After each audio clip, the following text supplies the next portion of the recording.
संदीप सब्बरवाल जुड़ रहे हैं, उनका फेवरेट स्टॉक है एसबीआई। मतलब पीएसयू में देखते ही ज़्यादातर एसबीआई को है इस बार। संदीप, गुड आफ्टरनून, बहुत बहुत शुक्रिया आने के लिए। चलिए एसबीआई से बातचीत शुरू करते हैं। इस बार खबर ये है, बाजार में जो बातचीत चल रही है और एनालिस्ट कम्युनिटी में, अच्छे सर्कल्स में, कि शायद इस बार एसबीआई का जो आरओए है वो 1% की तरफ बढ़ सकता है। अगर लास्ट पिछले कुछ क्वार्टर्स का भी ट्रेंड देखें तो अच्छा प्रदर्शन रहा है बैंक का। आपका क्या व्यू है स्टॉक पे और रिजल्ट की ट्रैजेक्टरी पे? देखिए, ये दो चीजें हैं। एक तो स्टॉक बहुत चढ़ा है, तो अगर आप देखिए बैंकिंग सेक्टर, अगर आप बैंक निफ्टी के मुकाबले भी देखिए तो एसबीआई का परफॉर्मेंस बहुत ज्यादा अच्छी रही है। तो उस तरह से अगर हम देखें तो थोड़ा केयरफुल रहना चाहिए जो शॉर्ट टर्म इन्वेस्टर्स हैं, क्योंकि अगर बाय चांस रिजल्ट में कुछ नेगेटिव होता है, जिसका चांसेस कम है लेकिन फिर भी, और कुछ परफॉर्मेंस में स्लिपेज होती है तो एक थोड़ा सेल ऑफ आ सकता है। तो यही थोड़ी सतर्क रहने की बात है। बाकी पीएसयू बैंक्स में सिर्फ एसबीआई को ही मैं देखता हूँ, क्योंकि बाकी छोटे बैंक को मुझे लगता है कि शॉर्ट टर्म में जिन भी कारणों से चल रहे हैं, लॉन्गर टर्म डायरेक्शनल उनकी स्ट्रेटेजिकली काफी बैडली प्लेस्ड हैं, क्योंकि डिपॉजिट जो ब्रेड एंड बटर होता है बैंक्स का, वो नए इन्वेस्टर जो हैं, नए डिपॉजिटर जो हैं, ज्यादा पीएसयू बैंक्स की तरफ जा नहीं रहे हैं। तो धीरे धीरे इनका मार्केट शेयर कम होगा, और अगर डिपॉजिट में आपका मार्केट शेयर कम होता है तो ओवरऑल मार्जिन पे स्ट्रेस आता है। तो पीएसयू बैंकिंग स्पेस को ओवरऑल मैं ऐसे देखूंगा। इनफैक्ट अभी तक की जो रिजल्ट्स आए हैं संदीप, आपने ओवरऑल रिजल्ट्स क्वालिटी कैसी देखी है अभी? ये बहुत ही मिक्स्ड रिजल्ट्स हैं। Okay. क्योंकि हम देख रहे हैं कि कुछ सेक्टर जैसे टेक्नोलॉजी में बहुत ज्यादा उम्मीदें थी, तो वहां पे थोड़ी डिसअपॉइंटमेंट्स आए, तो स्टॉक्स इतने नहीं चढ़े। कमोडिटी स्टॉक्स में काफी खराब प्रदर्शन किया है। उम्मीदें कम थी लेकिन उससे भी ज्यादा नेगेटिव रिजल्ट्स आए हैं। कुछ कंपनीज में जैसे रिलायंस के नतीजे भी काफी बिलो एक्सपेक्टेशन थे, लेकिन स्टॉक उसके बाद चढ़ा, वो अलग बात है, लेकिन नतीजे काफी मिक्स थे। तो ओवरऑल अगर हम देखें तो इस अभी तक जितने रिजल्ट्स आए उसमें मुझे मेरे हिसाब से 4 या 5% का अर्निंग ग्रोथ हुआ है इस क्वार्टर का, जो कि जो एक्सपेक्टेशन थी अर्निंग सीजन से पहले उससे काफी कम है। तो मार्केट स्ट्रांग है लेकिन अर्निंग्स ओवरऑल उम्मीद से कम रही है। जैसे आप कंज्यूमर स्टॉक्स या कंज्यूमर ड्यूरेबल्स वगैरह देखिए, उधर वहाँ काफी मार्जिन कंप्रेशन आया है। Right, absolutely. संदीप, आप आपसे चर्चा जारी रखेंगे, लेकिन इस बीच एचडीएफसी लिमिटेड के नंबर्स आए हैं, उन्हें एक बार एड्रेस कर लेते हैं, क्योंकि जिस तरह का अनुमान था उससे बढ़कर आया, पैट भी बढ़ा है, और एनआई देखते हैं इसके जो अनुमान था एनआई आने का, वहाँ से बढ़ोतरी हुई नहीं, दूसरे फ्लैशेस में देखते हैं, लेकिन मुनाफा तो बढ़कर आया है। स्टॉक इनफैक्ट आप फ्लैट देख रहे हैं, नुकसान में था सुबह जब ऊपर खुला था, जब खुला तो नीचे की तरफ खुला था, लेकिन अब फिलहाल आप फ्लैट देख रहे हैं। और एनबीएफसी स्पेस में ही आप आज सारे स्पेस को देखेंगे तो वहां पर अच्छी खासी एक्शन भी देखने को मिल रही है। फिलहाल सिर्फ पैट की फिगर्स हम दिखा रहे हैं। जो एस्टिमेशन हमारी थी एचजीए इसमें एनआईएस जो है वो लगभग 13% वाई बढ़ने हैं, ऐसी एक्सपेक्टेशन थी। फिगर्स आती हैं सामने तो हम जरूर यहाँ पर रिफ्लेक्ट करेंगे, लेकिन पैट बढ़कर आया है। एयूएम ग्रोथ की उम्मीद है कि यहाँ 16% रहने की उम्मीद है, और साथ ही इंडिविजुअल लोन में डिसबर्समेंट मजबूत रहने के भी आसार है। तो एनबीएफसी स्पेस में हम जिस तरह के नंबर्स फाइनेंशियल्स में देख रहे हैं, क्रेडिट ग्रोथ की जो बात की जा रही है संदीप, एनबीएफसी में आपको सबसे स्ट्रॉन्ग कौन सा पसंद आता है? क्योंकि एक जिस तरह के केस आप अफोर्डेबल हाउसिंग फाइनेंस काउंटर्स को देख रहे हैं, चाहे वो पीएनबी हाउसिंग हो, कैनफिन होम्स हो, एलआईसी हाउसिंग फाइनेंस हो, चाहे भले रिएक्शन नंबर्स के भी आए हो यहाँ पर, लेकिन स्टॉक में दूसरे रीजन से भी कहीं ना कहीं एक डी रेटिंग सी तो दिखी है। बहुत क्लियर है, और ये मेरा व्यू काफी समय से है कि हाउसिंग फाइनेंस की स्टोरी खत्म है। क्योंकि हाउसिंग फाइनेंस कंपनीज एक समय पे बहुत प्रीमियम एंजॉय करती थी, और क्योंकि बाकी बैंक्स, बाकी एनबीएफसी इस क्षेत्र में इतना फोकस नहीं करते थे। देखिए अब सब लोग फोकस कर रहे हैं, तो stand alone housing finance companies की कोई रेलिवेंस नहीं रहेगी। और इसी कारण से एचडीएफसी बैंक और एचडीएफसी का मर्जर भी अनाउंस हुआ है, क्योंकि उन्होंने भी रियलाइज किया है कि एचडीएफसी के पास कुछ इतना डिपॉजिट फ्रेंचाइज इतना ज्यादा नहीं है, और आगे जाके जैसे कंपटीशन बढ़ रहा है तो उनके भी मार्जिन स्क्वीज होंगे। तो अगर किसी को खरीदना है तो उनको बड़े बैंक या फिर एनबीएफसी में सिलेक्टेड एनबीएफसी अच्छे हैं, जैसे कि हमारी होल्डिंग है महिंद्रा महिंद्रा फाइनेंशियल में, जिनके नतीजे काफी अच्छे आए, और वो करीब 1.1 टाइम्स प्राइस टू बुक पे ही ट्रेड हो रहा है, तो बाकी बैंक्स और एनबीएफसी से काफी सस्ता है। उनकी परफॉर्मेंस वॉलेटाइल रही है पीछे पीछे क्योंकि जब लॉकडाउन हुआ था तो क्योंकि उनके रूरल मार्केट से काफी लिंकेजेस हैं, तो वहां पर उनके काफी स्ट्रेस आया था और वो फेज से अब ये निकल गए हैं।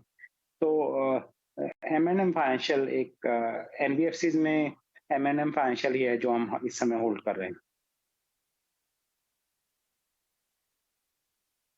सौरभ, इस बीच खैर एचडीएफसी के जो नंबर्स आए हैं उसमें जो ब्याज से आया है जिसको हम नेट इंटरेस्ट इनकम एनआई कहते हैं वो करीब करीब 13% ही बढ़ी है। 4640 का नंबर उन्होंने इस बार कोट किया है और उनका जो एनपीएज है वो भी थोड़े कम हुए हैं, 0.98% से घटकर 0.91% हुआ है। तो कुल मिला के नंबर्स हर फ्रंट पे अभी तक तो ठीक है, लेकिन मार्केट इसको पहले से डिस्काउंट करके बैठा था कि एचडीएफसी के नंबर्स सॉर्ट ऑफ कुछ बेहतर आएंगे। ये चार्ट भी आपने आपकी स्क्रीन पर ड्रॉ कर दिया है और इसके अंदर आप देखेंगे एक शानदार सपोर्ट वाला एरिया है जो आपको अपनी स्क्रीन पे दिखेगा, दिस वन। ये सपोर्ट वाला एरिया आपके काम आएगा काफ़ी, और ये जब तक नीचे नहीं जाता तो शायद इसके अंदर तेज़ गिरावट भी नहीं आएगी। लेकिन इसी तरह की एक हाउसिंग फाइनेंस कंपनी है, कल परसों अजय उसके बारे में बता रहे थे और वो बड़ा इंपॉर्टेंट है। जब मैंने उसके लेवल्स चेक किए तो मेरे को लगा बेस बन गया है। सौरभ एक जरा चेक करेंगे आप, वो है इंडियाबुल हाउसिंग फाइनेंस। क्या इसका बेस वापस से तैयार हो गया है? ये उन लोगों को रिलीफ देगा जो ऊपर के लेवल पे फंसे हुए हैं और उन लोगों को रिवॉर्ड करेगा जिन्होंने अभी खरीदना शुरू करना है। Indiabull housing finance sir.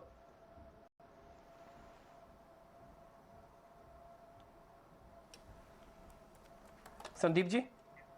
हाँ, तो मेरे हिसाब से 3 टाइप की कंपनीज होती हैं मार्केट में। एक पे आपको कन्विक्शन होता है कि आप कन्विक्शन के कारण खरीदते हैं। दूसरे में आपको होप होता है कि आपको लगता है कि शायद कुछ हो जाएगा तो खरीदेंगे। और तीसरों में आपको प्रे करना होता है कि हम प्रे करते हैं कि कुछ बन जाए। तो मुझे लगता है ये थर्ड कैटेगरी में आता है स्टॉक।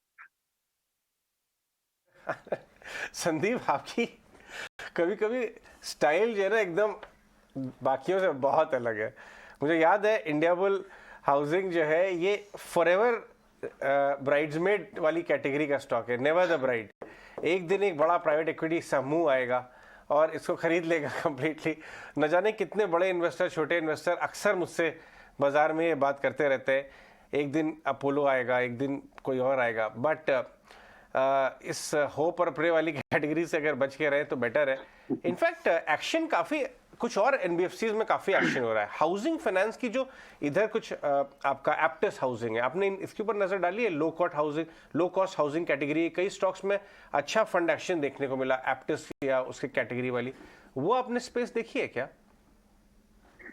देखिए अजय, ऐसे होता है कि काफी ये नए एनबीएफसीज आते हैं और वो इलिक्विड होते हैं मार्केट में, तो उनमें शॉर्ट टर्म में परफॉर्मेंस आ जाती है। लेकिन डायरेक्शनली मैं ये कहूंगा कि लॉन्गर टर्म जो देख रहा है उसको ये देखना है कि किसके पास डिपॉजिट सस्ते लेने की कैपेबिलिटी है। जो सस्ते डिपॉजिट उठा सकता है मार्केट में वो ज्यादा पैसे बनाएगा, और वो बड़े बैंक्स हैं या फिर बड़े एनबीएफसीज होंगे जो जिनके पास स्ट्रॉन्ग पेरेंटेज है। तो मुझे लगता है कि वहां पे फोकस रहना चाहिए। इन स्टॉक्स में शॉर्ट टर्म में फैंसी जरूर होगी, लॉन्गर टर्म डायरेक्शनली मुझे लगता नहीं कि बहुत अच्छा करेंगे। पॉइंट, बिल्कुल। मैं एक और बात देख रहा था संदीप, आपका व्यू जानने की कोशिश कर रहा था कि फिच ने एक रिपोर्ट निकाली है कि अगले साल मतलब FY24, ये साल खत्म होने तो 6 महीने रह गए, जो सीवी सेल्स है वो वापस अपने प्रीवियस पीक पे आ जाएगी जो कुछ साल पहले देखा गया था। और हमने देखा है अशोक लेलैंड अपने आप में पूरे ओवरऑल स्पेस में काफ़ी आउट परफॉर्म करा ऑटो में। पैसेंजर व्हीकल भी अच्छे चले, बट टू व्हीलर्स नहीं चलते थे एकदम। इस फेस्टिव सीजन के बाद वहाँ भी रिवर्सल आता हुआ दिख रहा है, वॉल्यूम्स वापस आ रहे हैं कहीं ना कहीं। क्या आपको लगता है कि रिवर्स हो सकता है, जहाँ लेलैंड और M&M, for Leyland, M&M and Maruti already चले हुए हैं, वो अब थोड़ा साइडवेज हो जाए और शायद बीटन डाउन टू व्हीलर खेलने का टाइम है जो 3-4 साल से नहीं चले थे क्योंकि नंबर्स नहीं आ रहे थे वहाँ? अजय, मेरे ख्याल से M&M और मारुति की स्टोरी काफी स्ट्रांग है क्योंकि उनके मार्जिन इंप्रूवमेंट और ऑर्डर बुक और जो न्यू प्रोडक्ट्स हैं उनकी सेल्स की स्टोरी अच्छी है। टू व्हीलर्स में जहां तक मेरा फीडबैक है कि फेस्टिवल सीजन थोड़ा म्यूटेड ही रहा है, जहां की कंपनीज ने काफी पॉजिटिव गाइडेंस दिया था, लेकिन ओवरऑल ये सीजन भी म्यूटेड गया है। तो हमें देखना पड़ेगा कि अब फेस्टिवल सीजन जब आएगा तो वहाँ कुछ रिवाइवल होता है या नहीं। लेकिन ओवरऑल टू व्हीलर्स में अभी भी कोई बड़ी स्टोरी दिखती नहीं है। ठीक है, ऑल राइट। टू व्हीलर में आपको बड़ी कोई स्टोरी नहीं दिखती, लेकिन जिस तरह से पैसेंजर व्हीकल सेगमेंट के आप नंबर्स देख रहे हैं, वहाँ पर एक रिवाइवल आपको दिख रहा है। एक बड़े समय के बाद जो स्लगिशनेस थी वो अब हटी है पैसेंजर सेगमेंट के लिए। मारुति के आप नंबर्स देखें, चाहे अक्टूबर सेल्स के देखें, टाटा मोटर्स के देखें, इस स्पेस पर आपका क्या व्यू रहेगा? ना, मेरे preferred bets Mahindra and Mahindra और सेकंड मारुति हैं। M&M में दोनों स्टोरीज है उनके, नॉर्मल पैसेंजर व्हीकल्स की और ट्रैक्टर्स की। और ट्रैक्टर्स इनका बड़ा हाई मार्जिन प्रोडक्ट है, तो ट्रैक्टर सेक्टर में हमने देखा रिवाइवल हो रहा है। और ना केवल रिवाइवल हो रहा है, ये लोग अपना मार्केट शेयर भी इंक्रीज कर रहे हैं। और जिस तरह से काफी शुगर कंपनीज और काफी एग्रीकल्चर बेस्ड कंपनी से बात हो रही है, तो ये वाला सीजन काफी अच्छा जाना चाहिए। और एग्रीकल्चर प्रोडक्ट प्राइसेस काफी हाई हैं। आप देखिए राइस के प्राइसेस, व्हीट के प्राइसेस पिछले साल के मुकाबले 20% ज्यादा है। तो कैश फ्लो काफी अच्छा रहेगा रूरल एरियाज में, तो ट्रैक्टर सेल्स हो सकता है स्ट्रांग रहे। तो फर्स्ट मेरा प्रेफर्ड बेट इसमें M&M है, सेकंड मारुति। ठीक है संदीप, एक और चीज़ आपसे जाननी थी, वो थी फार्मास्यूटिकल्स की लेकिन ना चर्चा काफ़ी फिर से बढ़ गई है। कई सारे शेयर्स अपने इम्पोर्टेंट लेवल्स को ब्रेक करके ऊपर आए, जैसे कि सन फार्मा, और कई सारे शेयर ऐसे हैं जो कि अब चलने के लिए शायद बढ़ भी जाएं। आप फार्मास्यूटिकल्स में किस में ज़्यादा कन्विक्शन रखते हैं? एक बिल्कुल गिरा और दबा कुचला शेयर हो सकता है बायोकॉन, और एक ग्रोथ वाला शेयर है सन फार्मा। या बायोकॉन, वो जो अजय कैटेगरी बोल रहे थे, मतलब always bridesmaid never a bride वाली कंपनी है।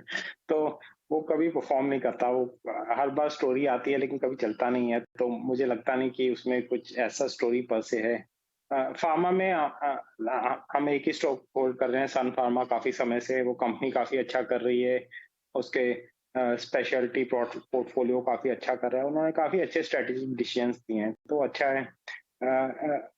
डॉक्टर रेड्डीज के नतीजे अच्छे थे लेकिन वो कुछ एक्स्ट्रा ऑर्डिनरी थे, तो मतलब न्यूट्रल टाइप है। तो और छोटी फार्मा कंपनीज में मैं नॉर्मली जाता नहीं हूँ, क्योंकि वहां पे उनके नंबर्स एनालाइज करने थोड़े मुश्किल रहते हैं।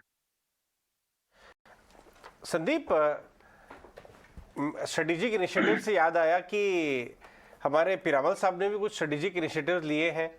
फार्मा कंपनी को अलग किया है, 200 रुपये पे लिस्ट हुआ था, 150 तक गया, अब वापस 175। अच्छे रिटर्न, अच्छे वॉल्यूम्स पे काम हुआ है लास्ट 3-4 दिन में। और उम्मीद ये बाजार की कुछ कलर मिलेगा मैनेजमेंट से कि 8 तारीख को जब रिजल्ट्स आएंगे।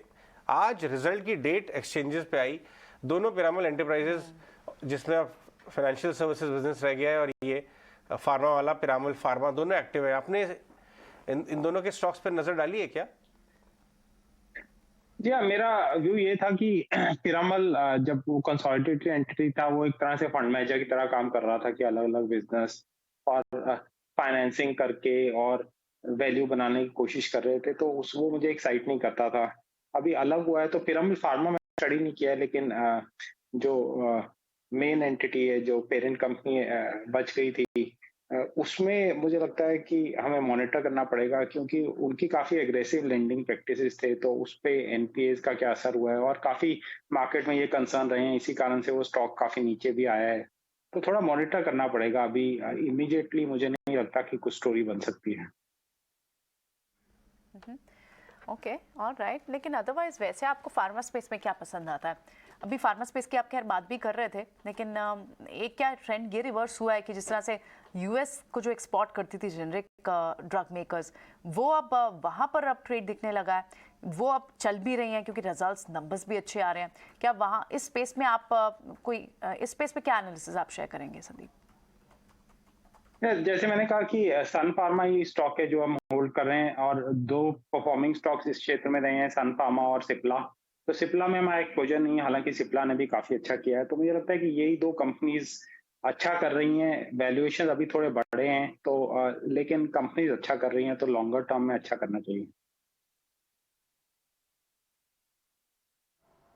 ठीक है संदीप, अब बीच में आपको ध्यान होगा डिफेंस वाली कंपनीज का ऐसा जोर से शोर मचा कि सभी लोग ज़्यादातर टिपिकली डिफेंस की कंपनी खरीद भी रहे थे, और इसमें कोई दो राय नहीं है कि अच्छा प्रॉफिट भी बना है लोगों का। अभी भी उनमें बने रहना चाहिए, या फिर एक सेट ऑफ अ प्रॉफिट वो किसी का कितना भी हो सकता है, 25%, 30%, 40%, वो बुक करके 1 मिनट के लिए बाहर आ जाना चाहिए, फिर देखेंगे? वो डिपेंड करता है आपका कितना एक्सपोजर है डिफेंस में। अगर आपने 5-10% ही अपना पैसा लगाया है या 10-15% लगाया तो ठीक है, फिर आप रख सकते हैं अगले 3 से 5 साल तक। लेकिन आपका अगर आपने पूरा ही अपना पैसा 50-60-70% डिफेंस में लगा दिया तो थोड़ा डाइवर्सिफाई करना चाहिए, क्योंकि क्योंकि ये बहुत ही रोज डिस्कशन वाला स्टॉक हो गया है। रोज इसमें लोग कहते हैं कि खरीदो, तो वो एक तरह से वैल्यूएशन भी बढ़ गए हैं, तो यहाँ से थोड़ा मॉडरेशन रिटर्न्स का होना पॉसिबल है। मैं आपको बता दूं कि ये कुछ टाटा मोटर्स में भी 1.5 साल पहले हुआ था। लगभग हर person on the street wanted to buy Tata motor, और 450 540 के आसपास वो पिक आउट हुआ, तो 1.5 साल तक वो भाव नहीं आया। तो कहीं ना कहीं ओवर डिस्कस्ड, ओवर ओनरशिप की चाह भी एक स्टॉक को टॉप आउट करा देती है, और संदीप बहुत बढ़िया से ऐसे स्टॉक्स को स्पॉट कर लेते हैं। संदीप, बहुत मजा आता है आपसे बात करने के लिए, बहुत बहुत शुक्रिया आज आने के लिए।